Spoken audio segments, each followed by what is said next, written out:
सम्पूर्णमा नमस्कार, शुभ दिन। यो चाहिँ यति बेला म चाहिँ मेरो मामा घरमा आएको छु र अहिले त उहाँहरू कोही पनि हुनुहुन्न, उता चितवनतिर बस्नुहुन्छ मामाहरू बाहिर, माइजूहरू पनि चितवनतिर। तर हाम्रो मम्मी, ठुलो मम्मी, छामा अनि दुईटा मामाहरू हुर्केको यो ठाउँ हामी पनि एकदमै चाडपर्व अब घर र मामा घर नजिक भएको भएर प्रायः आइरहने ठाउँ हो। अहिले पनि घर त छ, बेला बेलामा आएर बस्न त मिल्छ।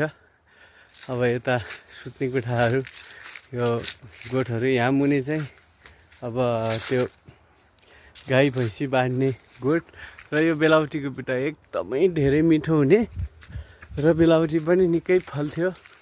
अब अहिले बिस्तारै बुढो पनि भयो, स्याहार पनि पाएन, अब मलजल पनि भएन अनि मान्छे पनि नभर्न थालेपछि सबै बुट्टा पनि मऱ्यो। यो सुन्तलाको बुट्टा थियो, यहाँ निकै धेरै सुन्तला फल्थ्यो, तर अब यो ढारोहरू बनाइसकेपछि यहाँ अलिकति यसलाई मलजल पुगेन अनि त्यसपछि चाहिँ यो मऱ्यो।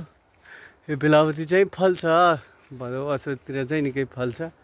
अहिले चाहिँ यो घर पुरै चापी लाएर राखेको छ। कहिलेकाहीँ दसैँमा आउँदाखेरि त रमाइलो हुन्थ्यो के अरे, अरू बेला त अब सुन्ने छ। यहाँ बारीमा सुन्तलाहरू पनि लागेको छ, तर अब सुन्तला खान चाहिँ पाइन्न, सबैहरूले खान्छन्। घरमा मान्छे नबस्ने भइसकेपछि यो एकदम सार्वजनिक जस्तो हुन्छ र हाम्रो यसको संरक्षण चाहिँ अहिले हाम्रो मम्मीले, बुवाले गर्नुहुन्छ। बेला बेलामा आउने, अब यहाँका घाँसहरू काटेर लाने, खनजोत गर्ने गर्नुहुन्छ।